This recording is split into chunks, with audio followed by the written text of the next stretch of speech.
तो last lecture में अभी तक हम लोग बात कर चुके हैं कि लॉ ऑफ क्लासिकल कंडीशनिंग में क्या क्या है। तो लॉ ऑफ क्लासिकल कंडीशनिंग में लॉ ऑफ एक्विजिशन आता है, लॉ ऑफ एक्सटिंक्शन आता है, लॉ ऑफ जनरलाइजेशन है और लॉ ऑफ डिस्क्रिमिनेशन है। ये सिर्फ क्लासिकल कंडीशनिंग की ही बात है। इनफैक्ट किसी भी लर्निंग के अंदर में एक्विजिशन होगी, एक्सटिंक्शन भी होगी, उसके अंदर में जनरलाइजेशन भी होगी और डिस्क्रिमिनेशन भी होगी। यानी कि लर्निंग प्रोसेस का ही ये लॉ है, सिर्फ क्लासिकल कंडीशनिंग का ही नहीं। ठीक है।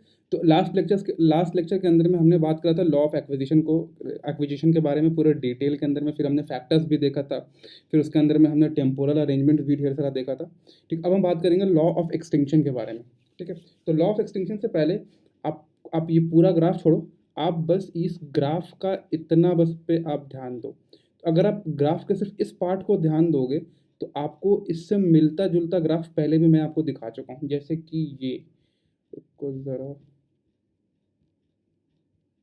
ये वाली ग्राफ, जिसमें हमने बात क्या करा था कि जैसे जैसे जैसे जैसे वो ट्रायल्स कहने का मतलब वो डॉगी के पास जाके पहले घंटी बजाना, फिर कुछ सेकंड्स वेट करना, फिर उसके पास फूड देना, वो वाली ट्रायल्स। तो जैसे जैसे वो हम नंबर ऑफ ट्रायल्स बढ़ाते जाते हैं, वैसे वैसे जो स्ट्रेंथ ऑफ लर्निंग है वो बढ़ती चली जाती है। ठीक है। और एक टाइम के बाद, यानी कि एक पर्टिकुलर नंबर ऑफ ट्रायल्स के बाद ऐसा होगा कि आप चाहे कितनी बार भी वो घंटी बजाइए, फिर कुछ सेकंड वेट कीजिए, फिर उसके बाद डॉगी को फूड दीजिए, तो वो कितनी बार भी करोगे तो उसके बाद जो लेवल ऑफ लर्निंग है वो नहीं बदलेगी। यानी कि जो स्ट्रेंथ ऑफ जो उसकी सलाइवेशन है वो सेम रह जाएगी। ठीक है। तो इसी को हम लोग बोलते हैं प्लेट्यू। और यही चीज़ इस ग्राफ में भी है। रुक जाओ, आने दो, ये रहा। तो यही चीज़ में भी है कि जैसे जैसे आप जो ट्रायल्स हैं जिसमें कि आप पहले घंटी बजा रहे हो, दैट इज CS, और फिर उसके बाद फूड प्रोड्यूस कर रहे हो, दैट इज US, और जैसे जैसे आप ये बढ़ाते जा रहे हो नंबर ऑफ ट्रायल्स, वैसे वैसे जो स्ट्रेंथ है कंडीशन रिस्पॉन्स की, यानी कि सलाइवेशन की, वो बढ़ती चली जाती है। और इसी पीरियड को हम लोग बोलते हैं एक्विजिशन पीरियड। ये लास्ट लेक्चर के अंदर में ही बात हो चुकी है। अब क्या करते हो आप? अब डॉगी सामने खड़ा है आपके, आप उसको काफ़ी दिनों से ये सेम काम किए जा रहे थे। अब आप ये डिसाइड करते हो कि मैं अब घंटी तो बजाऊंगा टन टन टन टन टन, लेकिन उसके बाद मैं डॉगी को फूड नहीं दूंगा। तो अब ये होता क्या है कि आप पहले दिन करोगे, दूसरे दिन करोगे, तीसरे दिन करोगे, चौथे दिन करोगे, पांचवें दिन, छठे, सातवें, आठवें, नौवें दिन एक टाइम ऐसा आएगा जब डॉगी समझेगा कि पहले तो यार ये फूड देता था, अब फूड नहीं दे रहा है। तो यानी कि अब डॉगी जो है, अब वो सलाइवेशन रोक देगा। क्यों? क्योंकि अब डॉगी को समझ में आ रहा है कि अब ये घंटी बजाने से कोई फूड वूड नहीं मिलता है। तो इसको हम लोग बोलते हैं एक्सटिंक्शन। यानी कि अब यहाँ के बाद जो ट्रायल्स हो रहा है, ये जो ग्राफ अब जो आगे दिखाई दे रहा है, इसमें ट्रायल्स में आप सिर्फ घंटी बजा रहे हो, यानी कि सिर्फ CS प्रेजेंट कर रहे हो, कंडीशन स्टिमुलाई को प्रेजेंट कर रहे हो, लेकिन आप अनकंडीशन स्टिमुलाई यानी कि फूड प्रेजेंट नहीं कर रहे हो। तो उस सिनेरियो में क्या होगा कि जैसे जैसे आप नंबर ऑफ ट्रायल्स को इंक्रीज करते जाओगे, वैसे वैसे जो लेवल ऑफ लर्निंग हुई थी, यानी कि जो स्ट्रेंथ ऑफ कंडीशन रिस्पॉन्स था, वो धीरे धीरे धीरे धीरे गिरते रहेगा। और गिरते गिरते गिरते गिरते एक ऐसा पॉइंट आएगा जिसके बाद आप घंटी बजाओगे तो वो बिल्कुल भी सलाइवेट नहीं करेगा। यहाँ पे सलाइवेशन रिड्यूस हुआ, यहाँ पे भी सलाइवेशन रिड्यूस हुआ, और ये सलाइवेशन जो एक्सटेंट ऑफ सलाइवेशन है वो रिड्यूस होते होते एक ऐसा टाइम आएगा या फिर एक ऐसा नंबर ऑफ ट्रायल आएगा जिसके बाद आप फिर फर्दर अगर आप घंटी बजाते हो तो वो फिर सलाइवेशन रोक देता है। और इसी को हम लोग बोलते हैं एक्सटिंक्शन। यही है एक्सटिंक्शन। तो ये वाला जो फेज था हमारा, वो था एक्विजिशन का फेज, और ये वाला जो फेज है वो है एक्सटिंक्शन का फेज। ठीक है। यहाँ से हमें इस ग्राफ से हमें एक्सटिंक्शन समझ में आ गया। ठीक है। अब क्या करते हैं, अब डॉगी चला जाएगा क्योंकि उसको दिख गया घंटी बजने के बाद फूड नहीं मिल रहा, तो वो चला गया कहीं पे 2-3 घंटे के लिए वो सो गया। तो यानी कि जो डॉगी है ये आराम से अभी सो रहा है। फिर क्या करते हो कि कुछ टाइम के बाद आप वापस से घंटी बजाते हो। अब जैसे ही डॉगी ने घंटी सुना, फटाफट आपके पास दौड़ के आता है और फिर से सलाइवेट करने लगता है। यानी कि आप क्या देखते हो कि जब आप पहले थोड़ी देर पहले, यानी कि 2-3 घंटे पहले, जब आप जब बेल बजा रहे थे, जब घंटी बजा रहे थे, तो उस समय डॉगी ने सलाइवेशन कंप्लीटली रोक दिया था, यानी कि कंप्लीट एक्सटिंक्शन हो गया था। लेकिन जैसे ही डॉगी को रेस्ट मिला, 2-3 घंटे के लिए उसने आराम किया, और फिर जब आपने घंटी बजाए तो अचानक से वो सलाइवेशन स्टार्ट कर दिया। और ये जो सलाइवेशन का जो लेवल था ना, या फिर जो इस एक्सटेंट का जो ये लर्निंग का एक्सटेंट था या फिर सलाइवेशन का लेवल था, वो आखिरी के कुछ ट्रायल के लेवल से ज़्यादा था। यानी कि अगर यहाँ पे देखें तो सिर्फ इतना लेवल ऑफ सलाइवेशन हो रहा है उसके अंदर में, लेकिन इस पॉइंट ऑफ टाइम पे उसका सलाइवेशन का लेवल इतना ज़्यादा हो गया है। ठीक है। तो अभी तक हमने क्या देखा कि एक्सटिंक्शन हो रहा है, एक्सटिंक्शन के बाद एक ऐसा पॉइंट ऑफ टाइम आ रहा है जिसमें कि हम नंबर ऑफ ट्रायल्स इंक्रीज करने के बाद भी उसका सलाइवेशन कंप्लीटली जीरो हो चुका है। ऑल्दो प्रैक्टिकल सेंस में जीरो नहीं होता, लेकिन फिर भी हम लोग फॉर ग्राफ पर्पसेस ले रहे हैं कि जीरो होता है। तो ये जीरो हो गया। अब फिर क्या करा आपने कि डॉगी को 2-3 घंटे का रेस्ट दिया। फिर जब वापस से बेल बजाते हो तो तुरंत लेवल ऑफ सलाइवेशन इंक्रीज हो जाती है। ठीक है। अब यहाँ पे आप दो चीज़ कर सकते हो, या तो अब आप उसको फूड प्रोड्यूस करोगे बेल बजाने के बाद, या तो नहीं करोगे। जब आप फूड प्रोड्यूस कर दिए, यानी कि जब बेल बजाने के बाद इस टाइम पे जब आप 2 घंटे रेस्ट देने के बाद जब आप उसको उसको वापस से बेल बजाया, तो वापस से उसको लर्निंग हो जाएगी, और इसको हम लोग बोलते हैं रिकंडीशनिंग। ठीक है। अब टर्म्स देखते हैं। ठीक है। जो भी कहानी सुना उसके अंदर में टर्म्स, तो सबसे पहला जो ये वाला जो कहानी हम लोग कह रहे थे इसको हम लोग बोलते हैं एक्सटिंक्शन। यानी कि वो फेनोमेना जिसमें कि हम बेल तो बजा रहे हैं, कंडीशन स्टिमुलस तो प्रोवाइड कर रहे हैं, लेकिन उसके बाद हम कोई उसको फूड नहीं प्रोवाइड कर रहे हैं, यानी कि हम कोई उसको अनकंडीशन स्टिमुलस नहीं प्रोवाइड कर रहे हैं। तो वैसे कंडीशन में अगर हम सेम नंबर ऑफ ट्रायल्स को इंक्रीज करते जाएंगे तो ये एक्सटिंक्शन होता जाएगा टू अ लेवल जहाँ पे फर्दर उसका सलाइवेशन होगा ही नहीं। He will stop salivating after a particular number of trial. फिर आप डॉगी को कुछ घंटे का रेस्ट दे देते हो, फिर आप वापस से बेल बजाते हो, तो एक स्पॉन्टेनियस रिकवरी होती है लर्निंग की। और इसी चीज़ को जब अचानक से बेल बजाया आपने और सलाइवेशन उसका यहाँ तक इस लेवल तक सलाइवेशन बढ़ गया, इसी को हम लोग बोलते हैं स्पॉन्टेनियस रिकवरी। और स्पॉन्टेनियस रिकवरी के बाद अगर आपने उसको वापस से फूड प्रोवाइड कर दिया तो उसको हम लोग बोलते हैं रिकंडीशनिंग।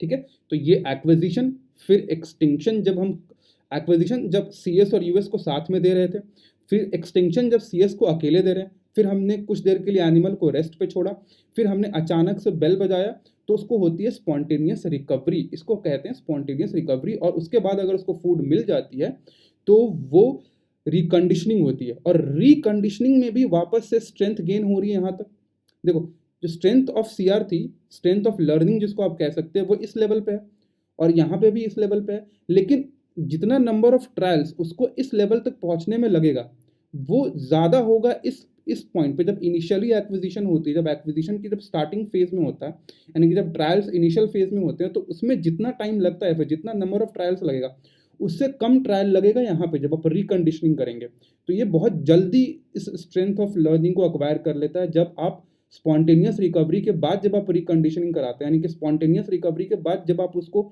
फूड प्रोवाइड करते हैं। यानी कि यहाँ पे क्या करा, रेस्ट दिया, रेस्ट देने के बाद आपने बेल बजाया, बेल बजाने के बाद स्पॉन्टेनियस रिकवरी हुई, और फिर आपने फूड प्रोवाइड कर दिया।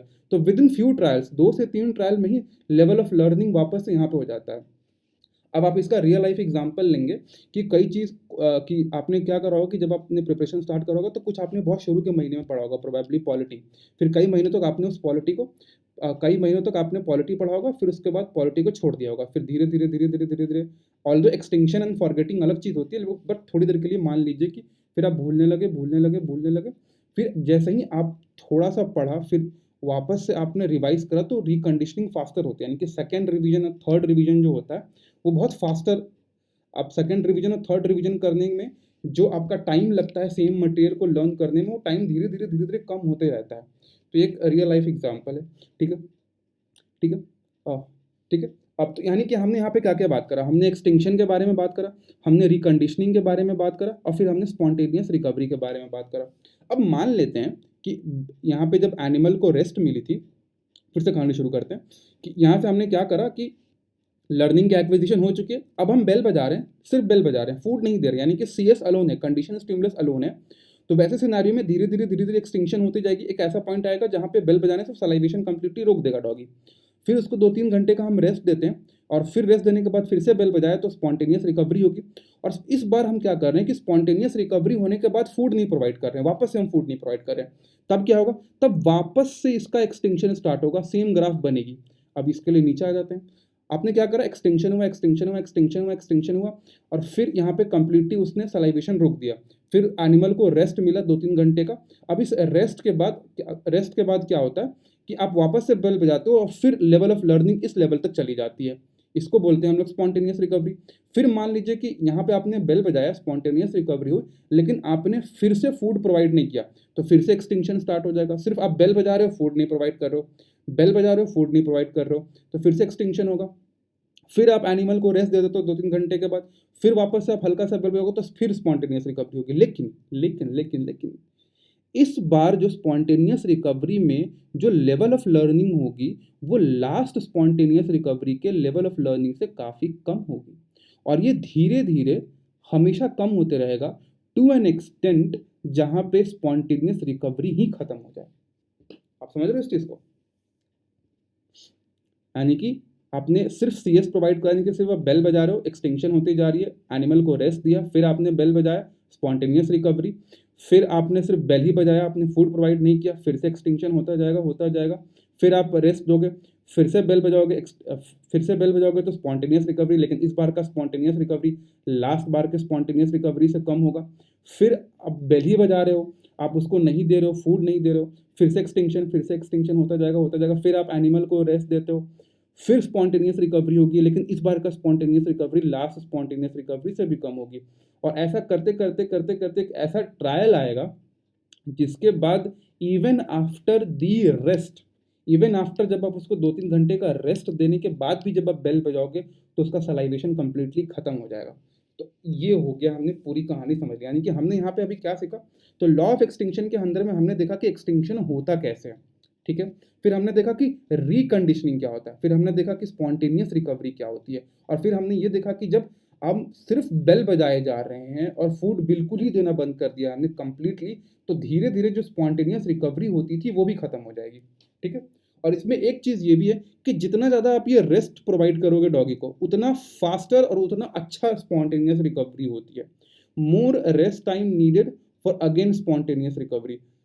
मतलब दो चीज़ है, एक तो ये कि आप जितना लंबा ये आप गैप दोगे, यानी कि जितना लंबा आप उसको ब्रेक दोगे या फिर जितना लंबा आप उसको रेस्ट दोगे, उतना अच्छा स्पॉन्टेनियस रिकवरी होगी। आप छोटा गैप दोगे तो छोटा स्पॉन्टेनियस रिकवरी होगी, लेकिन अगर आप बड़ा गैप दोगे तो बड़ा स्पॉन्टेनियस रिकवरी होगी। उसके अलावा एक और पॉइंट ये भी है कि पहले एक्सटिंक्शन के बाद आपको रेस्ट कम देना पड़ता है फॉर स्पॉन्टेनियस रिकवरी, लेकिन दूसरे एक्सटिंक्शन के बाद आपको ज़्यादा रेस्ट देना पड़ेगा फॉर सम स्पॉन्टेनियस रिकवरी, फिर और ज़्यादा आपको रेस्ट देना पड़ेगा फॉर स्पॉन्टेनियस रिकवरी। यही चीज़ लिखा हुआ है कि more rest time needed for again for spontaneous recovery to occur, ठीक है, ठीक है। But extent of spontaneous recovery will be low as compare to the first spontaneous recovery. वो बात हो ही गई कि ये वाली स्पॉन्टेनियस रिकवरी से हमेशा अगला वाला स्पॉन्टेनियस रिकवरी कम रहेगा, ठीक है। यहाँ पे हो गया, यानी कि आपने बात कर लिया एक्सटेंशन के बारे में, रिकंडीशनिंग के बारे में, स्पॉन्टेनियस रिकवरी के बारे में, और अगर तब क्या होगा जब हम बिल्कुल भी बेल बजाना, बिल्कुल भी फूड देना उसको बंद कर दे बेल के बाद, ठीक है। तो यही चीज़ सब ये जो चीज़ हमने पूरा एक्सप्लेन करा वही लाइन बाय लाइन लिखा हुआ। तो extinction is a process in which condition stimulus यानी कि bell gradually loses its capacity to elicit condition response यानी कि salivation if it is repeatedly presented without US यानी कि फूड अनकंडीशन स्टिमुलस। अब एक्सटिंक्शन होने के लिए क्या चाहिए कि कंडीशन स्टिमुलस, यानी कि बेल को तो आप प्रेजेंट कर रहे हो लेकिन अकेले कर रहे हो, फूड नहीं डाल रहे हो यहाँ पे। सेकेंड, दूसरा कि आप ये जो बेल बजाने के काम कर रहे हो विदाउट फूड, ये बार बार आप कर रहे हो, यानी कि नंबर ऑफ ट्रायल्स हो रहा है, और जो लॉस होगी इसके वजह से, यानी कि जो एक्सटेंशन होगी वो तुरंत नहीं होगा, वो ग्रेजुअल होगा। और एक टाइम ऐसा आएगा, there comes a time when animal stops responding altogether. ये कौन सा टाइम है, ये इसके बारे में बात कर रहा है कि एनिमल ने सलाइवेशन कंप्लीटली छोड़ दिया यहाँ पे इस पॉइंट के बाद। तो ये जो अभी हमने बात करा वो यहाँ से यहाँ तक का था, ठीक है।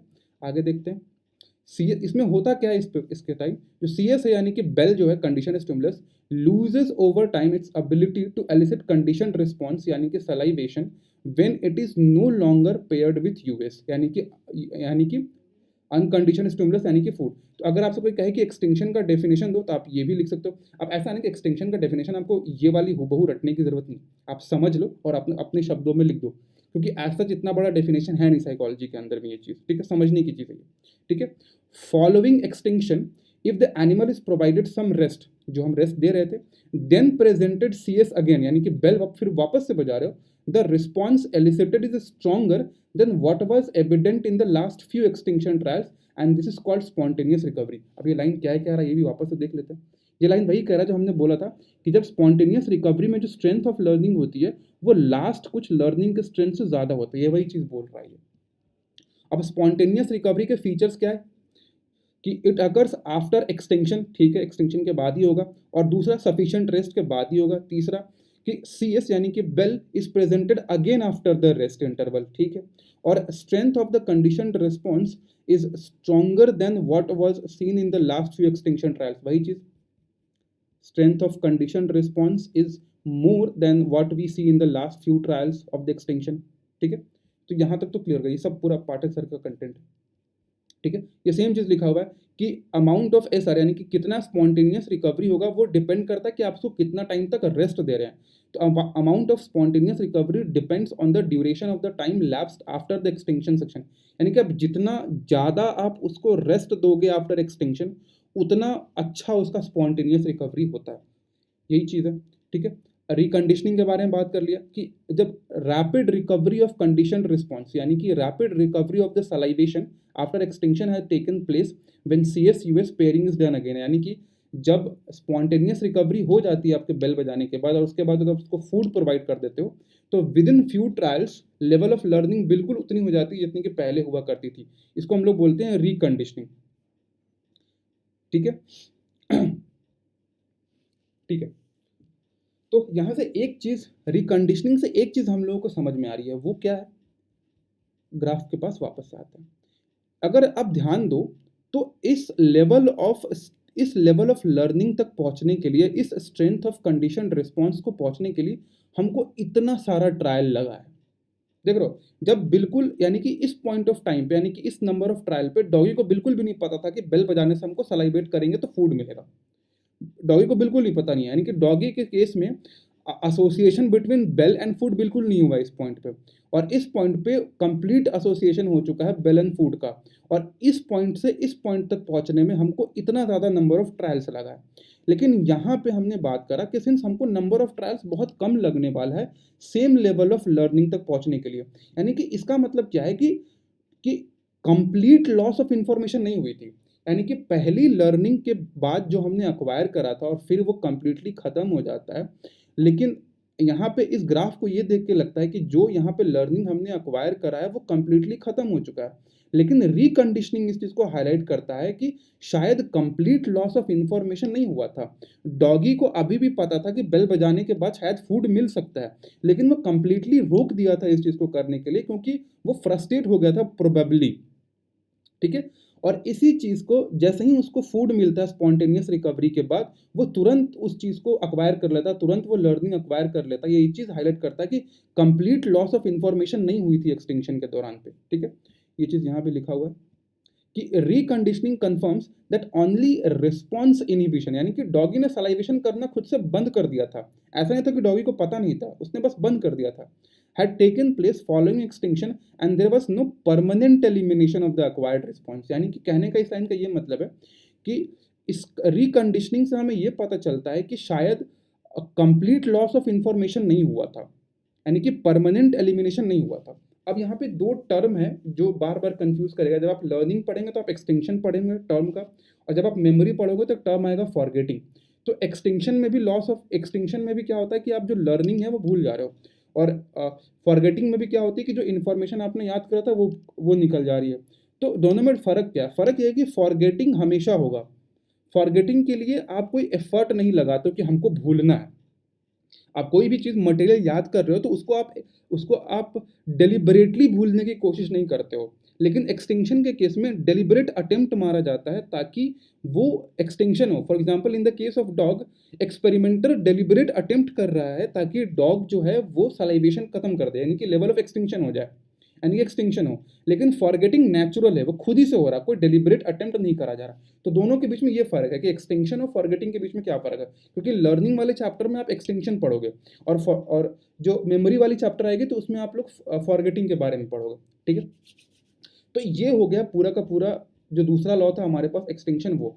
अब जिस तरीके से हमने लॉ ऑफ एक्विजिशन को दो थ्योरी के साथ एक्सप्लेन करा था, स्टिमुलस सब्स्टिट्यूशन थ्योरी और इंफॉर्मेशन एक्सटिंक्शन थ्योरी, अब उसी से इंफॉर्मेशन एक्सपेक्टेशन थ्योरी, अब उसी दो लॉज से हम लोग एक्सटेंशन को भी एक्सप्लेन करने की कोशिश करेंगे। लेकिन यहाँ पे एक पॉइंट है कि डाउन द लाइन जब और भी लेक्चर्स अपलोड होंगे तो उसमें एक ऐसा पॉइंट आएगा जब हम लोग एक्सटेंशन को, जनरलाइजेशन को और डिस्क्रिमिनेशन को एट लेंथ डिस्कस करेंगे, जिसमें कि लॉ ऑफ एक्सटिंक्शन हम लोग उसमें वापस से पढ़ेंगे, और एक्सटिंक्शन में हम लोग बहुत सारे थ्योरीज पढ़ेंगे, जैसे कि competition theory, competition frustration theory, ये सब हम लोग पढ़ेंगे वहाँ पे, ठीक है। लेकिन competition theory, competition frustration theory अभी नहीं डिस्कस करेंगे, क्योंकि अभी जो लर्निंग के बारे में हम लोग पढ़ रहे हैं वो क्लासिकल कंडीशनिंग है। तो क्लासिकल कंडीशनिंग बिहेवियरिस्टिक अप्रोच, और यहाँ पे कॉग्निटिव एंगल आना उतना ठीक नहीं है। लेकिन हम लोग बस एक कंपैरेटिव के लिए दो थ्योरीज को पकड़े हुए, एक स्टिमुलस सब्स्टिट्यूशन थ्योरी और एक इंफॉर्मेशन एक्सपेक्टेशन थ्योरी, ठीक है। तो अब हम लोग इस एक्सटिंक्शन को समझेंगे from stimulus substitution theory and information expectation theory, ठीक है। ठीक, तो ठीक, स्टिमुलस सब्स्टिट्यूशन थ्योरी और इंफॉर्मेशन एक्सपेक्टेशन थ्योरी हमने बात कर रहे थे लास्ट लेक्चर के अंदर में कि stimulus substitution theory behaviouristic theory है और इंफॉर्मेशन एक्सपेक्टेशन थ्योरी कॉग्निटिविस्टिक थ्योरी है। तो स्टिमुलस सब्स्टिट्यूशन थ्योरी जो है वो एक्सटिंक्शन को कैसे समझाता है, वो कहता है कि वो जो डॉगी था ना, उस डॉगी में या फिर कोई भी इंडिविजुअल के अंदर में eight a time, at any given time, excitatory tendencies और इनहिबिटरी टेंडेंसीज हमेशा चलते रहती हैं। कहने का क्या मतलब है, सपोज करो कि you have glass of water आपके सामने में, तो इन इस थ्योरी के हिसाब से at any point of time excitatory tendency, यानी कि you want to drink water, यानी कि ड्रिंकिंग वाटर वाला behaviour and not drinking water वाला बिहेवियर, ये एट अ टाइम किसी भी गिवन पॉइंट ऑफ टाइम पे चलता रहता है। बिल्कुल उस श्रोडिंगर कैट वाला जैसा, जो कि कैट है भी नहीं भी, जिसको श्रोडिंगर कैट के बारे में पता होगा वो इस चीज़ को समझ गए, बाकी लोग छोड़ दो, ये एग्जाम्पल से को लेना देना नहीं है।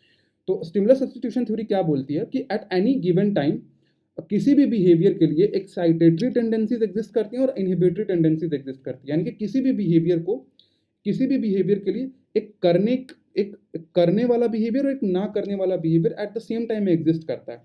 यानी कि किसी भी रिस्पॉन्स के लिए, किसी भी बिहेवियर के लिए at the same point of time excitatory tendencies है और एक इनहिबिटरी टेंडेंसीज है। बस जैसे कि ग्लास वाला एग्जांपल लिए थे, you will hold the glass, you will consider drinking from that glass only when excitatory tendencies are having upper hand over the inhibitory tendencies, ठीक है। तो स्टिमुलस सब्स्टिट्यूशन थ्योरी भी यही कहती है कि जब डॉगी के केस में जब आप बेल बजा के फूड दे रहे थे, तब ही डॉगी के लिए बेल को फूड से एसोसिएट करना इसलिए इजी था because at that point of time excitatory tendencies had the upper hand over the inhibitory tendencies, because doggy का काम का चीज मिल रहा था, दैट इज डॉगी को फूड मिल रहा था, इसीलिए excitatory tendencies for associating bell with food was high और इसीलिए एक्विजिशन हो रहा था।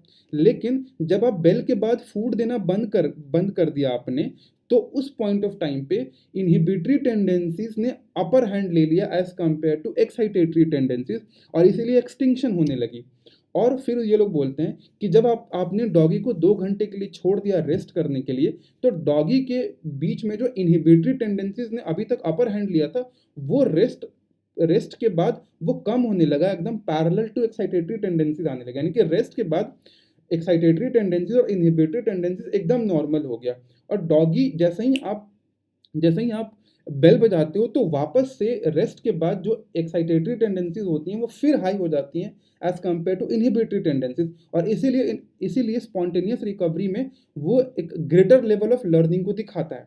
लेकिन जब आप उसको अब इस पॉइंट ऑफ टाइम पे, यानी कि स्पॉन्टेनियस रिकवरी पे either you will provide doggy with the food और यू विल नॉट। अगर आप डॉगी को फूड प्रोवाइड करोगे तो फिर से एक्विजिशन होने लगेगी और बहुत रैपिड एक्विजिशन होगी, क्योंकि वापस से एक्साइटेटरी टेंडेंसीज का अपर हैंड आ गया। लेकिन अगर स्पॉन्टेनियस रिकवरी के बाद जो आपने बेल बजाया था उसमें अगर आपने फूड नहीं दिया, तो वापस से इनहिबिटरी टेंडेंसीज हाई हो जाएंगी और वो धीरे धीरे वापस एक्सटिंक्शन स्टार्ट हो जाएगा। यही पूरा का पूरा स्टिमुलस सब्स्टिट्यूशन थ्योरी है। तो एक्साइटेटरी टेंडेंसीज हाई थी जब एक्विजिशन ऑफ लर्निंग हो रहा था, ठीक है, और इनहिबिटरी टेंडेंसीज हाई रहती हैं जब एक्सटिंक्शन चल रही होती है, ठीक है। तो सेम ग्राफ को कैसे एक्सप्लेन करते हैं स्टिमुलस सब्स्टिट्यूशन थ्योरी, कि जब आपका एक्विजिशन ट्रायल्स चल रहे थे, यानी कि जब आप बेल के बाद फूड प्रोवाइड कर रहे थे, तब एक्साइटेटरी टेंडेंसीज जो थी वो अपर हैंड में थी as compare to inhibitory tendencies, और इसलिए वो डॉगी जो है CS और US का पेयरिंग कर रहा था, यानी कि बेल और फूड की वो पेयरिंग करा जा रहा था। लेकिन जब आपने सिर्फ CS प्रोवाइड करो, सिर्फ बेल प्रोवाइड कर रहे हो, तो उस पॉइंट ऑफ टाइम पे इनहिबिटरी टेंडेंसीज जो हैं वो एक्साइटेटरी टेंडेंसी से अपर हैंड ले ली और धीरे धीरे धीरे धीरे धीरे धीरे एक्सटेंशन होने लगा।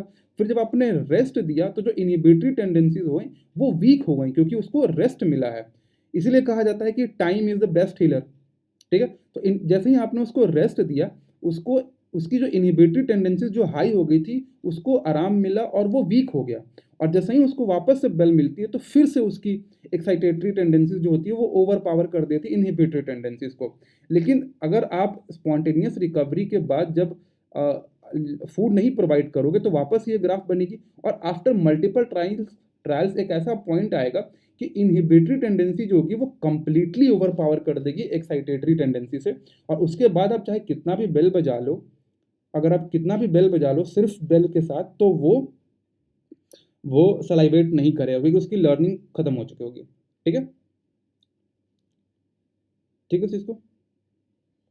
अब इसी चीज को हम लोग इंफॉर्मेशन एक्सपेक्टेशन थ्योरी से समझेंगे। अब information expectation theory law of acquisition कैसे समझाती है कि जब आप बेल और फूड की बार बार जब आप पेयरिंग कर रहे थे और बेल को आप पहले बजा रहे थे और फूड को बाद में आप लेकर आ रहे थे, तो डॉगी के दिमाग में क्या चल रहा था कि बेल जो है ना एक सिग्नल है, bell is the signal for the food. ठीक है, bell is the signal for the food. तो जैसे ही बेल बजता था तो डॉगी जो है वो एक्सपेक्ट करने लगता था कि अब उसको फूड मिलेगा और इसी एक्सपेक्टेशन में वो सलाइवेट करता था। यही था लॉ ऑफ एक्विजिशन को इंफॉर्मेशन एक्सपेक्टेशन थ्योरी ऐसे एक्सप्लेन करती थी कि बेल बजाया और फिर फूड दे रहे हो। तो जब ये नंबर ऑफ ट्रायल्स आपने बार बार करा तो डॉगी को क्या लगने लगा कि डॉगी के दिमाग में ये चलने लगा कि ये जो बेल है ना, ये बेल बजने के बाद हमको फूड मिलता है। तो जैसे ही बेल बजता है तो जैसे ही बेल बजता है तो वो एक्सपेक्ट करना शुरू कर देता है कि अब शायद हमको फूड मिलेगा, यानी कि bell acts as a signal for the food. ये था। अब जब आप क्या कर रहे हो कि अब आपने क्या करा है कि बेल बजा रहे हो लेकिन फूड नहीं दे रहे हो, तो क्या हो रहा है कि जो वो स्ट्रेंथ थी of bell being a signal for the food वो डिक्रीज होने लगी। यानी कि पहले क्या था कि बेल बजते ही उसको लगता था कि फूड मिलेगा, अब कम लगने लगा, अब फिर कम लगने लगा, अब फिर कम लगने लगा, अब फिर कम लगने। एक ऐसा टाइम आएगा जब डॉगी को लगेगा कि शायद बेल बजाने से शायद हम गलत सोच लिए थे, बेल बजाने से फूड नहीं मिलता है। तो बेल की जो स्ट्रेंथ थी to act as a signal for the food वो डिक्रीज होते गई।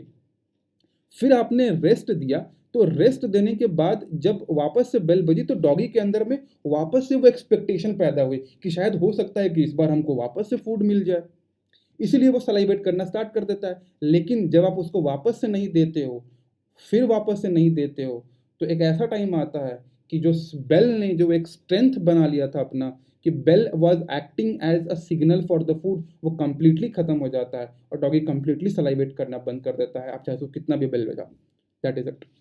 तो सी एस यानी कि bell use to serve as a signal for US यानी कि फूड टू फॉलो।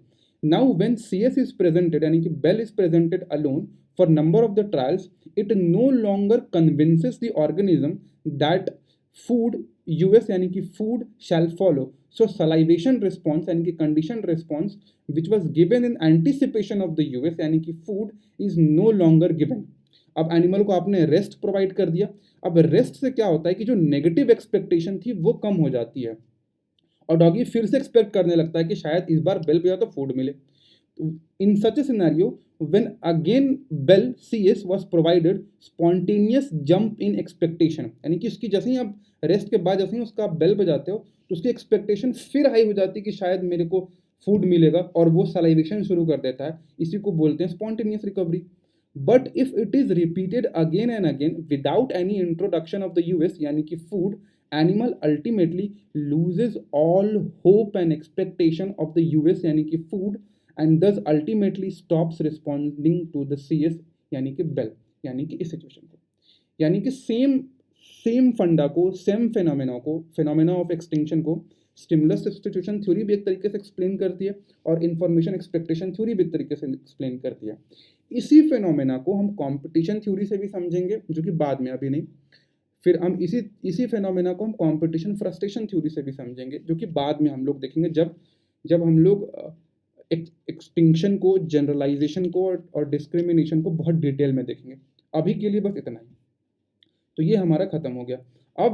अब ऐसा आपको रियल लाइफ सिनेरियो में भी होगा कि जब आप कंटिन्यूअस किसी चीज़ के लिए अटेम्प्ट मारे जा रहे हो, आप अटेम्प्ट मारे जा रहे हो, मारे जा रहे हो, लेकिन आपको बार-बार फेलियर मिल रही है उस अटेम्प्ट से, तो कई बार क्या होता है कि यू लूज़ इंटरेस्ट। अब वो loss of interest in one particular thing इतना बड़ा हो जाता है कभी-कभी कि you loss interest in general in your life, और आप देवदास बन जाते हो। और इसी को कहते हैं कि इसी चीज़ को हम लोग कहते हैं लर्न्ड हेल्पलेसनेस। अब इस लर्न्ड हेल्पलेसनेस की जो आइडिया ये मार्टिन सेलिगमैन का है, इसके बारे में भी हम लोग पढ़ेंगे इसी चैप्टर के अंदर में, लेकिन अभी नहीं, बाद में। ठीक है, ठीक है। अब जो लर्न्ड हेल्पलेसनेस वाली आइडिया है, अगर आप जिसको पता हो, तो वो भी ऐसे ही होता है कि जब जब उसकी लर्निंग हो रही थी तो लर्न्ड ऑप्टिमिज्म था, और जब एक्सटिंक्शन ट्रायल चल रहा था तो लर्न्ड हेल्पलेसनेस वाले कंडीशन में थे। ठीक है, और यही सर का डिक्टेशन, यानी कि जब सर पढ़ा रहे थे तो सर ने स्टिमुलस सब्स्टिट्यूशन थ्योरी का ये स्टेटमेंट दिया था, इन्फॉर्मेशन एक्सपेक्टेशन थ्योरी का ये एक डिक्टेशन दिया था उन्होंने, आप पढ़ लेना अगर आपको इच्छा हो तो। ठीक है, अब एक व्यू पॉइंट है कि देखो, some learning is inevitable in every learning, मतलब आप चाहे कितनी भी चीज़ पढ़ लो, आप चाहे ये लेक्चर कर लो, अब इसके अलावा कुछ और भी कर लो, कुछ ना कुछ आप हमेशा भूलोगे, कुछ ना कुछ हमेशा भूलोगे आप। अब कई बार ऐसा हो कि आप थके हुए हो, पढ़ने का मन नहीं कर, कई बार आप बोर्डम से नहीं पढ़ोगे, कई बार होता है कि आप एक्साइटमेंट खत्म हो जाती है टाइम के बाद, तो हमेशा ऐसा होगा कि कुछ ना कुछ अनलर्निंग हमेशा होगी ही अनलर्निंग के अंदर में, और ये कोई दिक्कत नहीं है। इनफैक्ट सिर्फ लर्निंग की ही बात नहीं है, लोग यार एक दूसरे के अंदर में इंटरेस्ट खो देते हैं पर्टिकुलर टाइम के बाद, तो वो भी है। तो ऐसे लोगों को क्या करना चाहिए कि अगर आपको लगता है कि सामने वाला जो बंदा है या बंदी है वो आप पे इंटरेस्ट खो देगा at after a particular point of time, तो बेस्ट यही है कि आप अपने आप को री इन्वेंट करते रहिए बार बार, ताकि उसको री मिलता रहे, कि ताकि उसके जो behaviour of being with you है, वो बिहेवियर को हमेशा री मिलता रहे। अच्छा, इसके बारे में बाद में बात करेंगे, ये हटाओ, ये ऑल्दो आप चाहो तो इस पॉइंट को यहाँ से ऐसे कट कर दो, अब चाहो तो इस पॉइंट को ऐसे करके कट कर दो, क्योंकि अभी इसका यहाँ पे रेलेवेंस नहीं है, बाद में इसके बारे में बात करेंगे अच्छे से। ठीक है, अच्छा, ये वाली हमने बात कर ही ली ना कि एक्सटिंक्शन जो हम लोग कहते हैं कि it is not exactly forgetting, क्योंकि जो एक्सटिंक्शन होती है वो डेलिबरेटली किया जाता है, और जो फॉरगेटिंग होती है वो नेचुरल होती है, वो उसको डेलिबरेटली नहीं किया जाता। फॉरगेटिंग आप जनरली चैप्टर 7 मेमोरी के अंदर में पढ़ेंगे, और एक्सटिंक्शन को आप यहाँ पे पढ़ रहे हैं लर्निंग के अंदर में। ठीक है, तो हमने बात कर लिया लॉ ऑफ एक्विजिशन और लॉ ऑफ एक्सटिंक्शन। अब थोड़ा थोड़ा हम लॉ ऑफ जनरलाइजेशन के बारे में बात कर लेते हैं। तो अब लॉ ऑफ जनरलाइजेशन को समझने से पहले एक लाइन समझ लो जनरलाइजेशन का, वो है ट्रांसफर ऑफ लर्निंग। आप समझते हैं इस चीज़ को, देखो देखो, आप सब ने बचपन में साइकिल चलाना सीखा होगा, मैं मान के चलता हूँ मेजोरिटी ऑफ द लोग में से आप जो हैं वो साइकिल चलाना जानते होंगे। अब जब आपने साइकिल चलाना सीखा था तो आपको बहुत मुश्किल हुई थी। अब हम कभी आप बैलेंस नहीं कर पा रहे थे, कभी आप सामने देख के नहीं चला पा रहे थे, कभी आप हमेशा पेडल पे ध्यान देते थे चलाते वक्त, जब आप सीख रहे थे बार बार गिरते थे, घुटने तोड़ते थे, मुंह तोड़ते थे, आप केहूनी तोड़ते थे, बहुत सारी जगह पे आपको चोट लगी है, लेकिन अल्टीमेटली आपने बैलेंस बनाना सीख लिया और फिर आप साइकिल चलाना सीख गया। ठीक है, यानी कि साइकिल चलाने में सबसे बड़ी चीज़ जो होती है वो होती है उसको बैलेंस कर पाना, और बहुत टाइम लगा होगा आपको उस बैलेंसिंग को अचीव करने में, कि साइकिल के ऊपर बैलेंस कैसे करा जाए। ठीक है, अब आप में से कुछ लोग होंगे जो साइकिल चलाने के बाद कुछ सालों के बाद आप बाइक चलाना भी सीखे होंगे। तो आपने एक चीज़ नोटिस करा होगा कि बाइक चलाने में आपका मेजर फोकस क्लच गियर, या फिर जब आप स्कूटी से एग्जांपल लेते हो, क्योंकि बाइक में क्लच गियर आया था, हटा दो उसको, स्कूटी। अब जब मेजॉरिटी ऑफ द लोग जब आप स्कूटी चलाए होंगे पहली बार, तो स्कूटी को आपको बैलेंस करना नहीं सीखना पड़ा होगा। क्यों? स्कूटी भी तो दो पहिया वाला मशीन है, उसको भी तो बैलेंस करना सीखना चाहिए था ना आपको, लेकिन ऐसा नहीं हुआ था। आप साइकिल को बैलेंस करना बहुत लंबे वक्त के बाद सीखे होंगे, लेकिन आप स्कूटी को शायद आप पहले ही दिन स्कूटी में जब आपने एक्सेलरेटर डाला होगा तो आपको बैलेंस करना नहीं सीखना पड़ा होगा। और यही होता है ट्रांसफर ऑफ लर्निंग, कि आपने लर्निंग ऑफ बैलेंसिंग कहाँ सीखा? तो साइकिल चलाते वक्त। लेकिन ये जनरलाइज कहाँ हो गया? तो स्कूटी के अंदर में, कि आपको स्कूटी चलाते वक्त आपको बैलेंसिंग जो चीज़ थी वो सीखनी नहीं पड़ी, क्योंकि वो ऑलरेडी आप सीख चुके हो कहीं पे।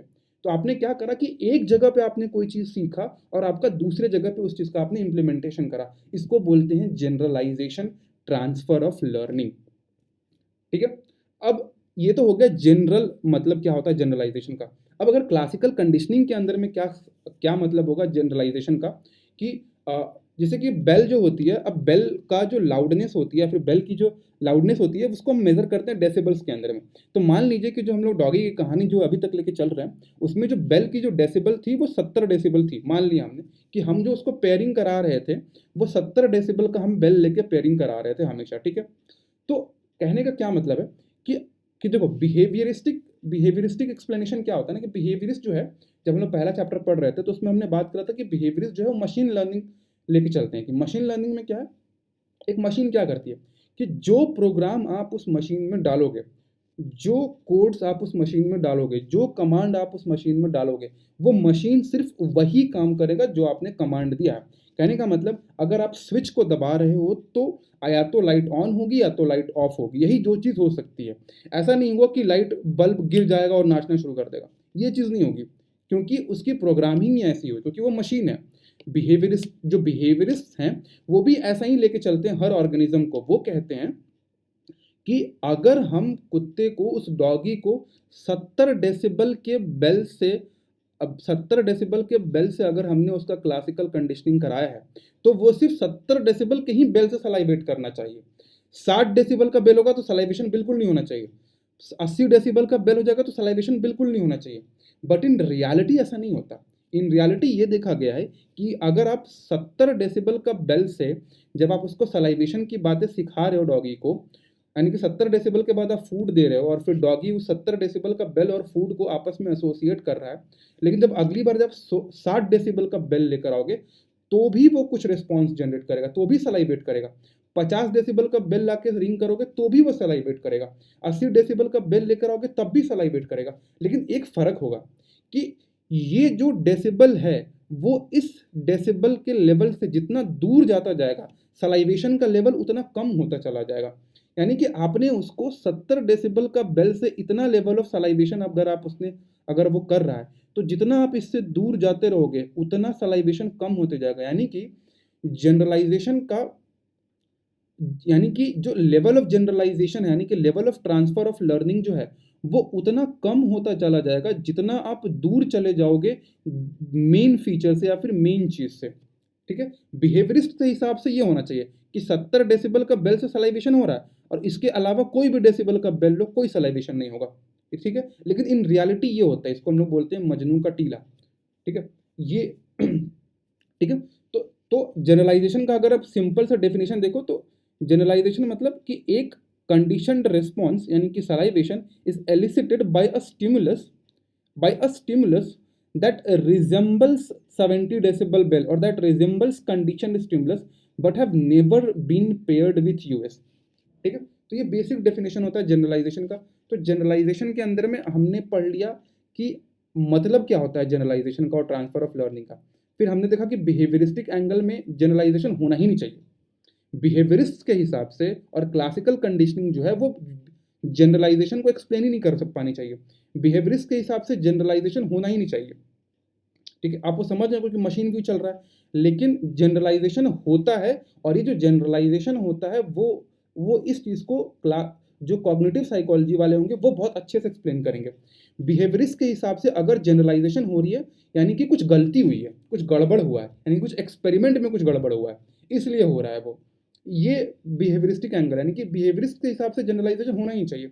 तो बिहेवियरिस्ट के हिसाब से क्या होना चाहिए, तो बिहेवियरिस्ट के हिसाब से होना चाहिए डिस्क्रिमिनेशन। ठीक है, तो बिहेवियरिस्ट के हिसाब से जनरलाइजेशन नहीं होगी बल्कि डिस्क्रिमिनेशन होगी। तो लॉ ऑफ जनरलाइजेशन इतना ही था।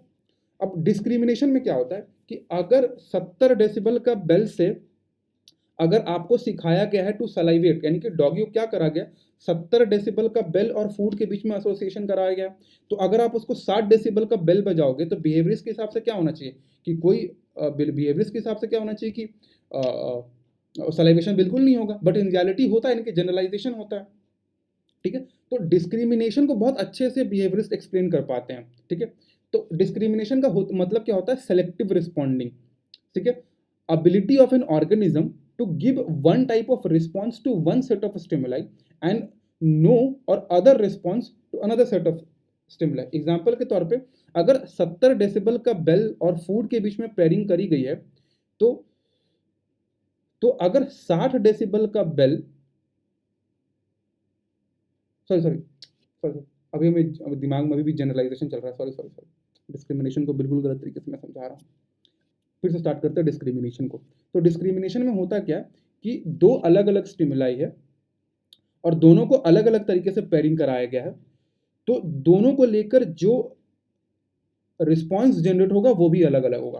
कहने का मतलब the ability of an organism to give one type of response to one set of stimuli और नो और another response to another set of stimuli. ठीक है, डॉगी वाला ही केस लेते हैं जिसमें कि एक 70 डेसिबल का बेल लेते हैं और दूसरा 60 डेसिबल का बेल लेते हैं। तो जब 70 डेसिबल का बेल लेते हैं और हम उसको फूड प्रोवाइड कर रहे हैं, 70 डेसिबल का बेल को हम उसको फूड के साथ पेयरिंग कर रहे हैं, तो अल्टीमेटली क्या हो रहा है, सलाइवेशन। और 60 डेसिबल का बेल के साथ अगर उसको हम इलेक्ट्रिक शॉक प्रोवाइड कर रहे हैं तो अल्टीमेटली क्या हो रही है, रनिंग। तो यानी कि हम क्लियर कट डॉगी के साथ ये एक्सपेरिमेंट कर रहे हैं कि डॉगी को एक बार जब 70 डेसिबल का बेल बेल जब देते हैं उसको, तो उसके बाद फूड मिलता है, और जब 60 डेसिबल का बेल बजाते हैं तो उसके बाद उसको शॉक मिलती है। तो अगर डॉगी, जब ये नंबर ऑफ ट्रायल्स हो जाएंगे कुछ टाइम के बाद, यानी कि जब ये लर्निंग की एक्विजिशन हो जाएगी और फिर अगर हम लोग 70 डेसिबल का बेल बजाएंगे, तो अगर डॉगी सलाइवेट कर रहा है और 60 डेसिबल का बेल बजाने से डॉगी अगर भागने लग रहा है, यानी कि हम कहेंगे कि doggy is able to discriminate properly, क्योंकि 70 डेसिबल का बेल और 60 डेसिबल का बेल दोनों अलग अलग स्टिमुलाई है, और 70 डेसिबल का बेल से वो सलाइवेशन कर रहा है, लेकिन 60 डेसिबल का बेल से वो दौड़ने लग रहा है। यानी कि there is a clear cut discrimination, यानी कि जो डॉगी जो है वो डिस्क्रिमिनेशन को लर्न कर चुका है। लेकिन जरूरी नहीं है कि हमेशा ऐसा हो सकता है कि हमने ये सेम पेयरिंग कराया हो, 70 के साथ फूड, 60 के साथ शॉक, लेकिन ऐसा हो सकता है कि डॉगी इन कंफ्यूजन कई बार 60 डेसिबल का बेल बजाएं आप तो सलाइवेशन करने लगे। कई बार हो सकता है ये चीज़, और कई बार, मतलब कि कई बार ऐसा हो सकता है कि डॉगी कंफ्यूज हो जाए between 70 decibel bell and 60 decibel bell, और जब 60 डेसिबल बेल आप बजा रहे हो तो डॉगी सलाइवेट कर रहा है in expectation of the food, but आप अल्टीमेटली उसको शॉक प्रोवाइड कर देते हो। तो इस सिनारियो को बोलते हैं एक्सपेरिमेंटल न्यूरोसिस। एक्सपेरिमेंटल न्यूरोसिस जिसमें कि डॉगी जो है वो डिस्क्रिमिनेट कर पाना, मतलब कि पाब्लो जो बंदा था जो ये सब एक्सपेरिमेंट कर रहा था, Pavlov found that the failure to discriminate between two stimulus because of their striking similarity resulted in the animal phenomena called experimental neurosis. जब डॉगी जो है वो डिस्क्रिमिनेट नहीं कर पाता तो एक्सपेरिमेंटल न्यूरोसिस की कंडीशन में चला जाता है। ठीक है, तो ये हो गया डिस्क्रिमिनेशन। डिस्क्रिमिनेशन को सिंपल तरीके से समझ सकते हैं कि one stimulus draws from animal one kind of response and another stimulus another kind of response. ठीक है, तो ये डिस्क्रिमिनेशन हो गया। ठीक है, अब क्या है कि अब हमने बात कर लिया हमने लॉस को तो पूरी तरीके से खत्म कर लिया। हमने बात कर लिया लॉ ऑफ एक्विजिशन के बारे में, लॉ ऑफ एक्सटिंक्शन के बारे में, लॉ ऑफ डिस्क्रिमिनेशन के बारे में, और लॉ ऑफ जनरलाइजेशन के बारे में, जिसमें कि हम लोग law of extinction, law of generalisation और लॉ ऑफ डिस्क्रिमिनेशन इसको एट लेंथ बहुत डिटेल में डिस्कस करेंगे, बट लेटर ऑन, अभी नहीं, अभी बस बेसिक ओवरव्यू लेना था।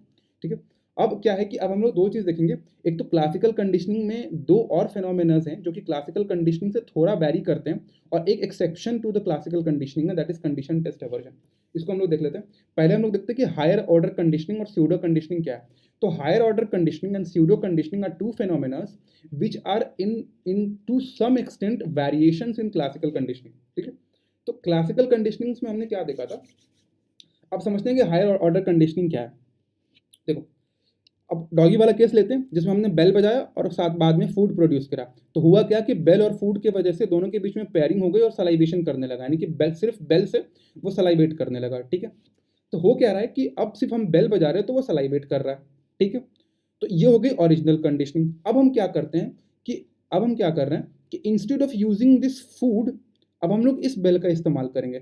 यानी कि अब क्या कर रहे हैं कि एक नया स्टिमुलस ले रहा है, दैट इज लाइट बल्ब। एक लाइट बल्ब लिया हमने डॉगी के सामने। अब उस लाइट बल्ब के बाद क्या कर रहे हैं हम लोग, CS, ये सेम वाली बेल बजा रहे हैं जिस बेल के साथ पहले कंडीशनिंग हुई थी।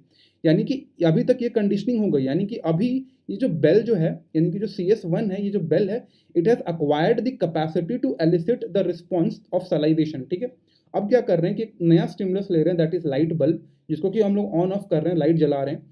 उसको हम लोग पेयरिंग कर रहे हैं इंस्टेड ऑफ फूड, उसको हम लोग पेयरिंग कर रहे हैं विद दिस बेल जो कि अब अक्वायर कर चुका है कैपेसिटी ऑफ सलाइवेशन। तो उससे भी क्या होगा, सलाइवेशन होगा। तो धीरे धीरे नंबर ऑफ ट्रायल्स होने के बाद CS2 यानी कि लाइट के भी प्रेजेंस में वो सलाइवेट करने लगता है। लेकिन लेकिन लेकिन लेकिन लेकिन अगर इसका इस्तेमाल करेंगे किसी थर्ड स्टिमुलस के बाद तो भी सलाइवेशन नहीं होगा। अब हो क्या रहा है, पूरा सिनेरियो को हम लोग समझते हैं। इस पूरा सिनेरियो में, कहानी में देखो क्या हो रहा है, दो चीजें साथ में चल रही है। पहली चीज ये कि आपने बेल को लिया, फूड को लिया, और बेल और फूड को पेयरिंग कराया और सलाइवेशन करा रहे हो आप, यानी कि अल्टीमेटली क्या करा रहे हो, बेल और फूड की पेयरिंग करा रहे हो, जिसके वजह से ये जो बेल है वो अक्वायर कर लेगा कैपेसिटी टू सलाइवेट, यानी कि बेल हो गया, अब इस बेल से सलाइवेशन हो रहा है। अब इसमें दो चीज़ें हो रही हैं एट द सेम टाइम, दो चीज़ें हो रही हैं। पहला चीज़ तो ये हो रहा है कि because of the pairing between the light and the originally conditioned stimulus bell, इन दोनों के बीच में एसोसिएशन हो रहा है, जिसके वजह से ये जो लाइट है वो भी अक्वायर कर ले रहा है कैपेसिटी टू एलिसिट सलाइवेशन। ये तो पहली चीज़। लेकिन at the same time, since अब इस पिक्चर के अंदर में फूड कहीं भी नहीं है और आप सिर्फ ये बेल प्रोवाइड कर रहे हो, तो हमने पहले भी बात करा है कि अगर आप सिर्फ बेल प्रोवाइड करोगे विदाउट फूड, तो वो बेल की जो कैपेसिटी थी टू एलिसिट सलाइवेशन वो भी तो रिड्यूस होगी ना। आप समझ पा रहे हो? यानी कि एक चीज हो रही है कि इन दोनों को पेयरिंग कराने से एक चीज ये हो रहा है कि ये जो लाइट है वो भी एक कैपेसिटी अक्वायर कर ले रहा है टू सलाइवेशन, लेकिन at the same time since food produce नहीं हो रहा है इस सिनेरियो में, तो ये जो बेल जो था वो अपनी कैपेसिटी लूज कर रहा है टू सलाइवेशन। और इसलिए इस पॉइंट के बाद जब आप वापस से इस चीज का इस्तेमाल करते हो for conditioning with another stimuli, तो वो कंडीशनिंग नहीं हो पाता। यानी कि हायर ऑर्डर कंडीशनिंग में first order conditioning, second order conditioning के बियॉन्ड हम लोग नहीं जा पाते हैं। तो ये है हायर ऑर्डर कंडीशनिंग। ठीक है, अब ये वेरिएशन टू क्लासिकल कंडीशनिंग इसलिए है क्योंकि यहाँ पे हम लोग कोई अनकंडीशन स्टिमुलस का इस्तेमाल नहीं कर रहे हैं, क्योंकि इन जनरल क्लासिकल कंडीशनिंग में हम लोग जो स्टिमुलस लेते हैं उसको एक अनकंडीशन स्टिमुलस के साथ पेयरिंग करते हैं, चाहे फूड हो गया, चाहे इलेक्ट्रिक शॉक हो गया। तो यहाँ पे ऐसा कुछ नहीं, यहाँ पे रैदर एक स्टिमुलस को हम दूसरे कंडीशन स्टिमुलस के साथ पेयरिंग कर रहे हैं, इसीलिए इसको हायर ऑर्डर कंडीशनिंग को हम लोग कहते हैं कि it is a variation in classical conditioning, it is not exactly classical conditioning. ठीक है, तो क्या है, तो it is not possible to go beyond second order conditioning because the extension of originally conditioned response, यानी कि ये वाला occurs unless it is intermittently reinforced. अगर इसके बीच में इस प्रोसेस में अगर फूड कहीं भी नहीं रखोगे तो अल्टीमेटली सेकेंड ऑर्डर कंडीशनिंग के बाद आप नहीं जा सकते। ठीक है, एक तो ये होगा हायर ऑर्डर कंडीशनिंग, दूसरा होता है स्यूडो कंडीशनिंग। अब स्यूडो कंडीशनिंग जनरली तब होता है जब आप एक स्टिमुलस को जोड़ना चाहते हो एक ऐसे स्टिमुलस के साथ जिससे फियर रिस्पॉन्स जनरेट होता है, यानी कि एवर्सिव रिस्पॉन्स जनरेट, यानी कि एवर्सिव स्टिमुलाई का आप इस्तेमाल करते हो, जैसे शॉक हो गया, जैसे उसको मारना हो गया, पीटना हो गया, ये सब एवर्सिव स्टिमुलाई होते हैं। तो ऐसे सिनेरियोज में क्या होता है कि जब आप एग्जांपल लीजिए कि आप लैब के अंदर में बेल को पेयर कराना, घंटी को पेयर करा रहे हो शॉक के साथ, तो अल्टीमेटली क्या होगा कि जो बेल है वो भी वैसा फियर वाला रिस्पॉन्स जनरेट कर पाएगा। After multiple number of trials bell बजाने से जो डॉगी है वो डरने लगेगा। लेकिन कई बार ऐसा देखा गया है कि जब आप लैब के बाहर जब आप बेल बजाते हो तो फियर जनरेट नहीं होता है डॉगी के अंदर में। ये ऐसा क्यों? इसको बोलते हैं pseudo conditioning. Pseudo conditioning generally देखने को मिलता है जब फियर रिस्पॉन्स वाली चीज़ें हो। ऐसे कंडीशन में क्या होता है कि जब डॉगी जब लैब के अंदर में था तब और भी एक्सट्रेनस वेरिएबल्स ऐसे थे जो इस शॉक के साथ एसोसिएट हो गए थे जो इस आउटसाइड लैब कंडीशन में नहीं थे। यानी कि हम अल्टीमेटली क्या कराना चाह रहे थे, हम सिर्फ बेल को शॉक के साथ पेयर करा रहे थे, लेकिन because of the nature of aversive stimuli, because of the nature of this shock, ये जो शॉक था वो बेल के साथ साथ और भी कई सारी चीज़ों के साथ पेयर हो गया था, और वो कई सारी चीज़ें जिसके साथ पेयर हुआ है वो आउटसाइड लैब वाले कंडीशन में नहीं मिलता है। इसीलिए इसको बोलते हैं स्यूडो कंडीशनिंग, यानी कि मिलता जुलता conditioning to classical conditioning but not exactly conditioning. It means bell was alone not responsible for the fear, rather other stimulus in the lab also got attached to the bell। ठीक है, ये pseudo conditioning की scenario सिर्फ वैसे ही stimulus में हो सकता है, वैसे अनकंडीशन स्टिमुलस के अंदर में होता है, जैसे शॉक हो गया, मारना हो गया। एवर्सिव स्टिमुलस के केस में ही होता है, एपेटेटिव स्टिमुलस के केस में ये चीज़ नहीं देखने को मिलेगा आपको। तो हमने दो चीज़ देख लिया यहाँ पे वेरिएशंस के अंदर में, हायर ऑर्डर कंडीशनिंग और स्यूडो कंडीशनिंग। अब हम लोग देखेंगे एक्सेप्शन टू क्लासिकल कंडीशनिंग। तो एक्सेप्शन पढ़ने से पहले तो ये देख लेते हैं क्लासिकल कंडीशनिंग का फीचर क्या होता है, कि क्लासिकल कंडीशनिंग में लर्निंग के लिए लर्निंग ग्रेजुअल होगा, बहुत धीरे धीरे धीरे धीरे होगा। ठीक है, एक तो ये चीज़ फीचर होता है। दूसरा ये कि जो इसकी एक्सटिंक्शन जो होगी वो भी धीरे धीरे हो जाएगी, यानी कि अगर अगर आप बेल के बाद फूड नहीं प्रोवाइड करोगे तो एक्सटिंक्शन भी हो जाएगी। लेकिन जो कंडीशनड टेस्ट एवर्जन फिनोमेना जो है ना, वो इन दोनों के अगेंस्ट में चला जाता है। यानी कि कंडीशन टेस्ट एवर्जन होता तो क्लासिकल कंडीशनिंग जैसा ही है, लेकिन इसके फीचर्स को डिफाई करता है। यानी कि ये एक ही बार में आप सीख जाओगे, एक ही ट्रायल से आप ये क्लासिकल कंडीशनिंग हो जाती है, और इसको भूल पाना बहुत मुश्किल होता है। बेस्ट एग्जाम्पल उनके लिए होगा जो अल्कोहल कंज्यूम करते हैं। अगर आप अल्कोहल कंज्यूम करते होंगे कभी, और आप एक्सेस अल्कोहल कंज्यूम कर लेते हैं कई बार, तो इसमें होता क्या है कि यू वॉमिट।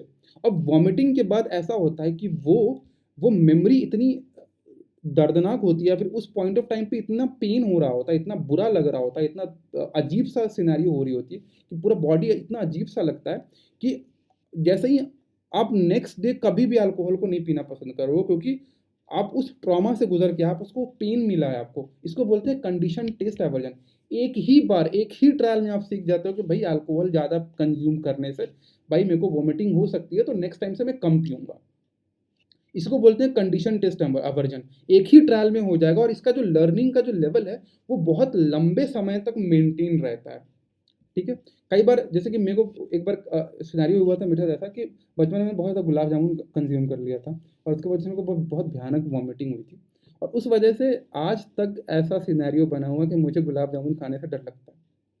और तो टेस्टी बहुत होता है, बट डर आज भी लगता है। और इसी को बोलते हैं कंडीशन टेस्ट एवर्जन। कि एक बार ऐसा हुआ कि मैंने गुलाब जामुन को और वॉमिटिंग, एक बार ऐसा हुआ कि गुलाब जामुन खाने के बाद मैंने वॉमिटिंग किया। गुलाब जामुन और वॉमिटिंग के बीच में एक बड़ा लंबा सा गैप था, फिर भी एसोसिएशन हो गया गुलाब जामुन और वॉमिटिंग के बीच में। और ये मेमोरी आज भी है, और इसकी लर्निंग की स्ट्रेंथ आज भी है। और ये तीनों फीचर क्लासिकल कंडीशनिंग का ठीक अगेंस्ट जाता है। क्योंकि क्लासिकल कंडीशनिंग के हिसाब से क्या होना चाहिए कि नंबर ऑफ ट्रायल्स लगेंगे, बहुत सारे ट्रायल्स लगेंगे लर्निंग के लिए।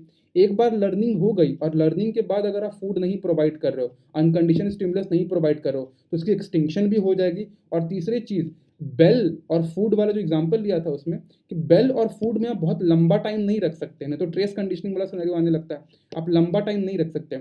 लेकिन तीनों को कंडीशन टेस्ट एवर्जन डिफाई करता है। कैसे? पहला वाला जो अगर मैं गुलाब जामुन वाला एग्जांपल लूँ, कि मैं गुलाब जामुन खा के मैं शाम को खाया था और रात में उल्टी कर रहा था 1-2 बजे के आसपास, बहुत बच्चा था उस टाइम पे।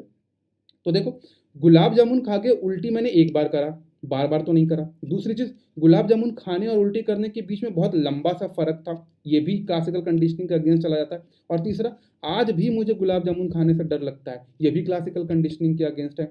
कि कि कि कंडीशन टेस्ट एवर्जन जो है वो इसलिए एक्सेप्शन है क्लासिकल कंडीशनिंग का, कि जो तीनों बिग बेसिक फंडामेंटल फीचर है क्लासिकल कंडीशनिंग का, उसको डिफाई करता है। इसको आप नोट्स में से देख लेते हैं।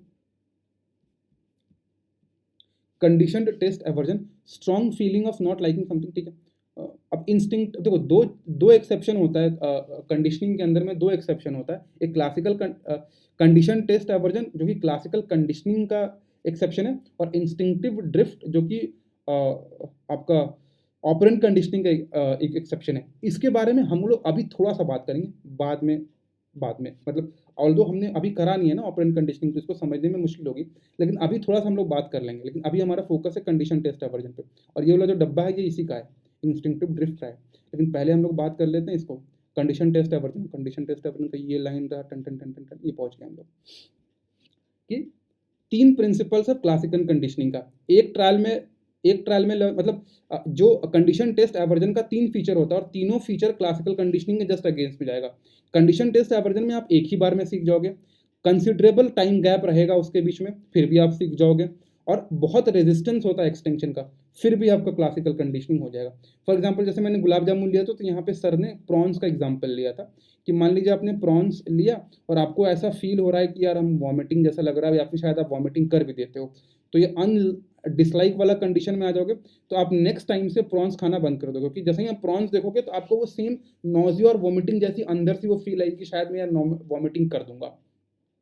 तो ये एक ही बार में हो जाता है, कंसिडरेबल टाइम गैप हो तब भी हो जाता है, और इसको भुला पाना बहुत मुश्किल होता है ये।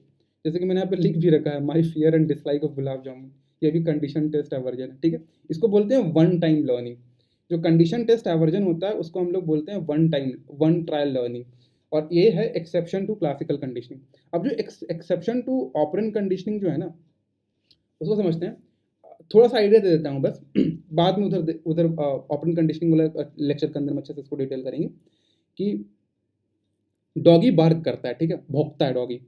अब मान लीजिए कि डॉगी को रीइंफोर्समेंट के थ्रू उसको आप ट्रेन कर देते हैं ताकि वो स्ट्रेंजर्स को देख के ना भौंके, लेकिन फिर भी आप देखोगे कई बार डॉगी भौंकने लगता है स्ट्रेंजर्स को देख के।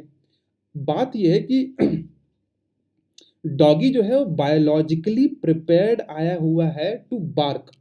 अब आप उसको कोई रीइंफोर्समेंट के थ्रू आप उसके नेचर के अगेंस्ट उसको कुछ सिखा रहे हो, जो उसका बायोलॉजिकल प्रिपेयर्डनेस है उसके अगेंस्ट आप उसको कुछ सिखा रहे हो। तो जब आप वैसा कुछ सिखाओगे तो चाहे कितना भी नंबर ऑफ ट्रायल्स आप उसका कराओ, कभी ना कभी ऐसा होगा कि वो भौंकना शुरू कर देगा, वो आपके लर्निंग के अगेंस्ट चला जाएगा।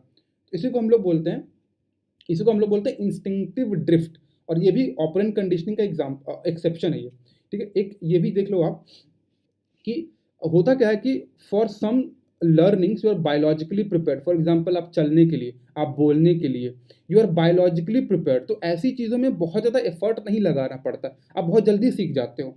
लेकिन कुछ चीज़ें ऐसे हैं जैसे कि जो कि जिसके लिए आप बायोलॉजिकली प्रिपेयर्ड नहीं है। फॉर एग्जाम्पल आप पक्षियों की तरह हवा में उड़ने के लिए आप बायोलॉजिकली प्रिपेयर्ड है ही नहीं, तो आप कितना भी हाथ पैर घुमा लो उसके लिए, कितनी भी प्रैक्टिस लगा लो, आप उस चीज़ को नहीं सीख सकते हैं। यही चीज़ है कि जिस चीज़ों के लिए आप बायोलॉजिकली प्रिपेयर्ड नहीं है उस चीज़ों के लिए शायद आप वो नहीं सीख सकते हैं, और इसी को हम लोग बोलते हैं इंस्टिंक्टिव ड्रिफ्ट, ठीक है। तो इंस्टिंक्टिव ड्रिफ्ट के बारे में जो सर का डिक्टेशन है पूरा, जो सर ने बताया वो टास्क टेस्ट वर्जन जो है, कंडीशन टेस्ट वर्जन, वो भी सर ने ये लिखवाया, ठीक है। अगर कोई कहे कि क्लासिकल कंडीशनिंग एप्लीकेशंस क्या है, तो बहुत सिंपल सिंपल एप्लीकेशन है। नया बिहेवियर सिखाना, बिहेवियर को मॉडिफाई करना, बिहेवियरल जो कॉग्निटिव बिहेवियरल थेरेपीज होती है उसके अंदर में एटीट्यूड फॉर्मेशन और एटीट्यूड चेंज। अब ये इतना डिटेल में इसलिए नहीं करा रहा हूँ कि एक बार जब आप क्लासिकल कंडीशनिंग अच्छे से समझ गए, आप उसको रियल लाइफ में होते हुए देखना आपने शुरू कर दिया, और एक बार जब आप साइकोलॉजी के और भी बहुत सारे चैप्टर्स पढ़ोगे तो क्लासिकल कंडीशनिंग के ऑल्दो आपको वैसे भी एग्जांपल्स मिल जाएंगे कि इसका एप्लीकेशन क्या है। एटीट्यूड के अंदर में एग्जांपल आता है इसके अंदर में, आप प्रिजुडिस वगैरह के भी अंदर में इसको देखते हैं, तो बहुत जगह ही आएगा, तो इसको अभी डिटेल में करने की जरूरत नहीं, बस देख लो कि क्या क्या होता है, क्योंकि बाद में वैसे भी आप समझ जाओगे। एक बार जब आपने ये समझ लिया कि क्लासिकल कंडीशनिंग होता क्या है, कहाँ कहाँ यूज़ हो सकता है, तो वैसे भी आप उसका एप्लीकेशन खुद ही से आप लिखना शुरू कर दोगे, आपको इसकी ज़रूरत भी नहीं है, तो हर चीज़ रटने की ज़रूरत नहीं है, ठीक है। अब कुछ कुछ ऐसा देख लेते हैं, जैसे कि ये तो सर का मटेरियल था, उसके बाद एनसीईआरटी और सिसरेली पढ़ते पढ़ते जो भी चीज़ें मेरे को मिली है वो भी मैं बता दे रहा हूँ। जैसे reflexive behaviours are natural involuntary and unlearn, तो जैसे इंस्टिंक्टिव ड्रिफ्ट वाला ही एग्जाम्पल है, ठीक है।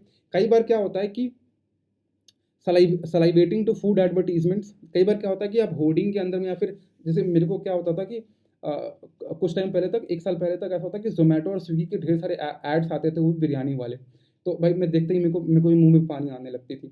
तो जो फूड एडवर्टीजमेंट्स को देख के जो आप सलाइवेट करते हो ना, वो भी क्लासिकल कंडीशनिंग का ही एग्जाम्पल है, ठीक है।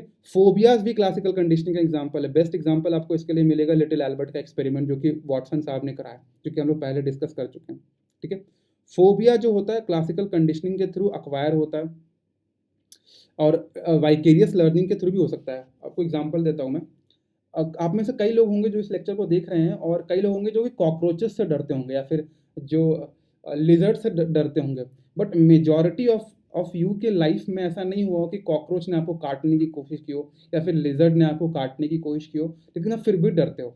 उसका वन ऑफ द रीज़न ये भी है ना कि जब भी आप कोई टीवी सीरीज देख रहे हो, जब भी आप कोई मूवीज देख रहे हो, तो उसमें एक्टर या एक्ट्रेस, जनरली एक्ट्रेस को दिखाया जाता है कि they are afraid of those cockroaches. या फिर आपके कुछ पोर्श इलाके में रहने वाले जो दोस्त होंगे, स्पेशली फीमेल, मेरे को बोलना नहीं चाहिए बट इट्स ट्रू, कि they will always claim to have some kind of fear with respect to cockroaches and lizards. तो आप इनको देखते हुए भी आप अपने अंदर डर डेवलप कर लेते हो, जबकि आपके अंदर में कुछ ऐसा हुआ नहीं आपके लाइफ में, आपको लिजर्ड ने काटा नहीं है, आपको कॉकरोच ने काटा नहीं, लेकिन फिर भी आप डर डेवलप करते हो, क्योंकि आप वाइकेरियसली सीख लेते हो उसको, बाय ऑब्जर्वेशन उस चीज़ को सीख लेते हो। अब ये चीज़ आपको और अच्छे से समझ में आएगा जब एक बार जब आप ऑब्जर्वेशन लर्निंग सीख लोगे तो। अब इस चीज़ को मैं इसलिए नहीं अभी बता रहा हूँ क्योंकि उसके लिए पूरा वाइकेरियस लर्निंग समझाना पड़ेगा। एक कंडीशन टेस्ट एवर्जन का एग्जांपल है कीमोथेरेपी। तो कीमोथेरेपी में क्या होता है ना कि जो भी पेशेंट्स कीमोथेरेपी जिनको मिलती है, उनको क्या होता है कि नोजिया जैसी हमेशा फीलिंग होती है। तो जो कीमोथेरेपी वाले पेशेंट्स होते हैं वो इस चीज़ से रिलेट कर पा रहे होंगे कि कीमोथेरेपी कराने का बहुत मन नहीं होता, कि एक हेट्रेड डेवलप हो जाती है टुवर्ड्स कीमोथेरेपी, क्योंकि उसके वजह से नौजिया डेवलप होता है। और ये एग्जांपल है कंडीशन टास्क का वर्जन का, और ये एग्जांपल आप बिल्कुल कोट कर सकते हो आंसर्स के अंदर में। ठीक है, बायोलॉजिकल प्रोपर्टीज वाली हमने बात कर ली है। ठीक है, इतना ही काफ़ी है।